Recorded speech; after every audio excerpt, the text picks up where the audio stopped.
Samedi soir dernier, la télévision au Canada représentait un documentaire sur, disons, une vraie question du vivre ensemble. Le procès 2.0. Film qui a été réalisé par Nadia Zouaoui, qui est juste là devant moi. Bonjour Nadia. Bonjour. Film que vous avez fait, Nadia, à l'époque de la Charte des valeurs, présenté par Bernard Drinville, à l'époque ministre, sous le gouvernement de Pauline Marois, Parti québécois. Et quelques années plus tard, après un laps de gouvernement libéral, un nouveau gouvernement au Québec, la Coalition Avenir Québec, présente une loi sur la laïcité. Et il y a plein d'éléments de votre film d'il y a quelques années qui s'intègrent presque comme un copier-coller dans cette réalité-là d'aujourd'hui. Ça fait tout drôle de se dire qu'on replonge dans le même film. Ouais. Qu'en pensez-vous? Je ne m'attendais pas. Au fait, le film, je l'ai terminé il y a 2 ans, mais il ne pouvait pas sortir parce qu'il y avait vraiment un procès. Au fait, moi, je l'ai appelé le procès par rapport au livre de Kafka. Je vais m'expliquer après. Mais il y a un procès, donc le personnage du film est allé en cours contre les gens qui l'ont diffamé. Donc, le film ne pouvait pas sortir. Et ça fait juste quelques mois que Dalila Awada a gagné.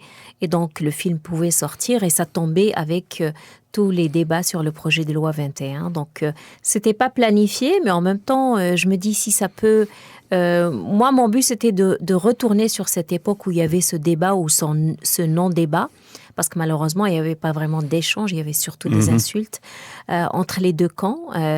Et je me suis dit, ça serait intéressant qu'on retourne vers là, la tête un peu plus reposée pour pouvoir essayer de voir ce qui ne va pas dans ces débats de société.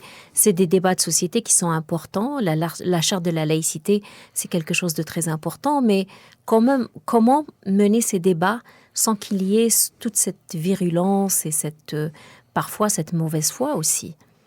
Vous parlez de refus de dialogue des deux côtés. Oui. C'est bien, quand vous parlez des deux côtés, donc aucune représentation de... religieuse dans l'espace public à la liberté de porter l'insigne religieux qu'on veut porter, dis-je bien. Il y a effectivement une fracture, un non-lieu, un espace de non-volonté. Pourquoi? Parce qu'on se met en danger quand on s'en va dans une zone-là?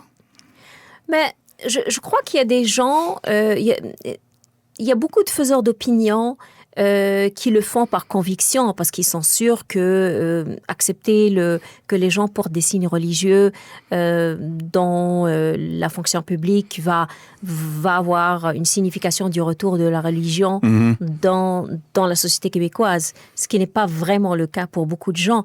Je crois que ce qu'il faut comprendre, c'est que tout le monde croit avoir raison et tout le monde a un peu raison.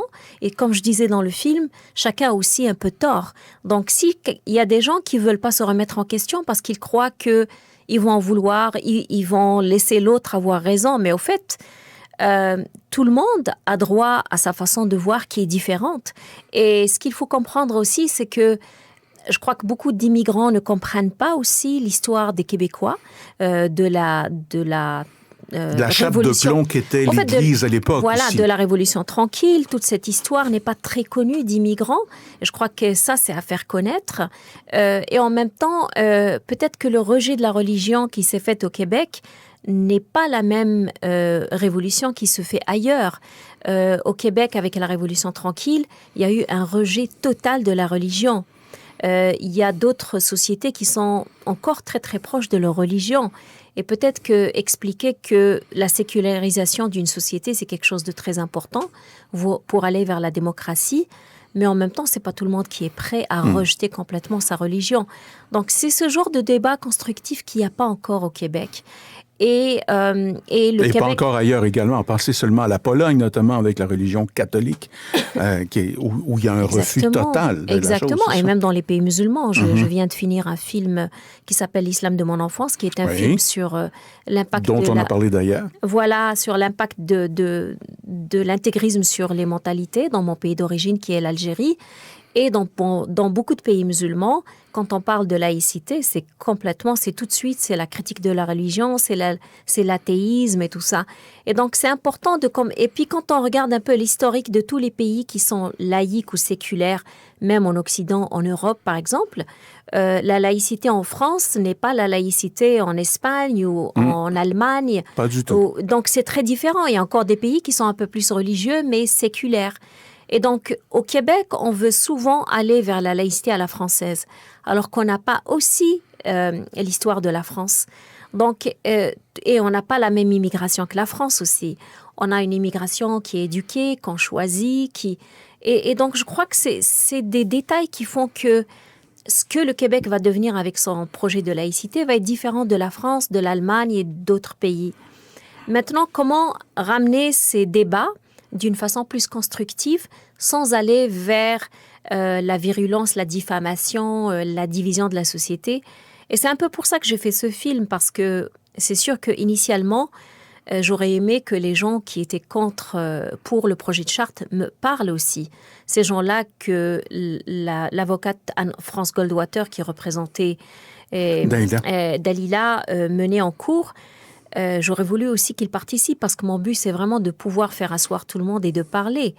Malheureusement, ils n'ont pas accepté. Et donc, c'est sûr que le film dénonce, il raconte un peu comme un cauchemar, la diffamation, parce que c'est affreux ce que cette jeune fille a vécu, ce que beaucoup de jeunes femmes vivent, des deux camps, en fait. Mais il n'y en avait pas beaucoup qui pouvaient parler. J'ai même approché d'autres jeunes qui sont un peu dans les médias, qui sont dans des immigrants qui essayent d'arriver dans les médias, dans le monde de l'humour, du rire et tout. Mais les gens ont très, très peur. Dalila était déjà dans un processus d'aller en cours. Donc, son cas était public, elle a accepté de parler. Mais il y a beaucoup de femmes qui disparaissent carrément du monde médiatique, qui ne veulent pas parler. Nadia, pourquoi Kafka? Pourquoi le procès? Le procès de Kafka, parce qu'au fait, quand je cherchais un titre pour le film, au début, je voulais l'appeler Dalila, Jeannette et Dalila, parce que c'est un peu les Jeannette et les Dalila. C'est les deux féminismes. Ça aurait tellement été beau, ça, de les avoir toutes les deux ensemble. Ouais, Jeannette Bertrand et Dalila aussi. Exactement. Donc, le procès, Kafka, dans son procès, il parle un peu de l'absurde de nos débats de société. Et donc, je crois que 70 ans après, on en est là encore. Mais c'est le procès 2.0, parce que c'est un peu monsieur, madame, tout le monde qui sont derrière leur clavier, dans l'intimité de leur maison, qui se permettent de dire... Et la virulence est incroyable. De dire n'importe quoi, alors qu'à l'époque, c'était pas possible. On peut pas aller dans le balcon, ouvrir le balcon et crier. Maintenant, c'est n'importe qui peut écrire. Et je crois que c'est un film de réflexion, vraiment, parce que quand même, Dalila a gagné. Et peut-être que Anne-France Goldwater a marqué un point où on commence maintenant à vouloir légiférer sur ça. Donc, les gens font plus attention. D'ailleurs, même quand je faisais la recherche, quand Anne-France Goldwater a décidé d'aider Dalila à aller en cours contre ces gens-là, il y avait beaucoup de propos qui ont été effacés et tout ça, parce que les gens avaient peur. Et donc, je me dis, si ça peut servir à cela, c'est très bien. Et sa mise en garde sur Facebook elle-même est à voir et à lire. Elle est envoyée. Mais il y a une chose incroyable qu'elle dit aussi, quand elle dit « Ce que je veux voir de ce Québec qui est le nôtre, où je vis, où je suis... » société dans laquelle je fais totalement partie, je suis né ici, c'est de voir une musulmane puis une juive s'embrasser, se dire bonjour, s'échanger des robes ou peut-être même des hijabs, disait-elle. Mais aussi, quand Serge Bouchard, le sage, Monsieur Serge Bouchard, quand il fait sa référence à la sagesse amérindienne, prendre le bâton de parole vient avec une responsabilité de fond. Et c'est peut-être vers ça qu'il faudrait aller, d'être à cette avant-garde de cette discussion. Mais comme vous le disiez, il y a trop de gens qui ne veulent pas y aller. Ou parfois, c'est des gens qui ont juste peur, parce qu'ils croient qu'en acceptant ça, il va y avoir des religieux un peu partout, mais c'est pas le cas. Je crois qu'il y a beaucoup de gens qui font peur à la population, mais je crois qu'il est très important d'avoir des gens comme Serge Bouchard, comme Anne-France Goldwater, des gens qui vont dire non, c'est pas ça. Le Québec est un véritable laboratoire du vivre ensemble. On est en train de créer une société dans la diversité. On est un 2% qui est essayant de survivre en Amérique du Nord. Et c'est une très belle société parce que, à force de parler des divisions, on oublie de parler de ce qui nous réunit, qui est beaucoup plus important que ce qui nous divise. Et je crois que c'est important d'essayer de construire là-dessus. Et puis, on est aussi un exemple pour le reste du monde.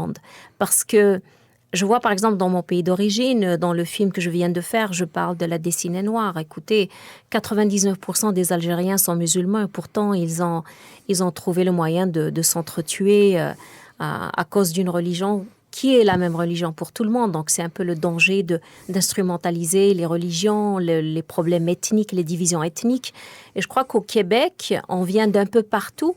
On arrive à vivre ensemble. On a une langue qui nous unit. On a une charte des valeurs qui nous unit. Et c'est un exemple pour le reste du monde. Et je me dis, c'est un peu dommage. C'est pour ça que ce film, je ne l'ai pas vraiment publicisé ailleurs qu'au Québec, parce que je voulais que ce soit entre nous un peu. Je voulais que ce soit un film de réflexion pour le Québec. Mais en même temps, c'est important de parler de ces exactions pour pouvoir nous corriger, parce que sinon, on ne pourra jamais regarder ce qui ne va pas dans la société. Nadia Zouaoui, merci pour ce regard. Merci à vous.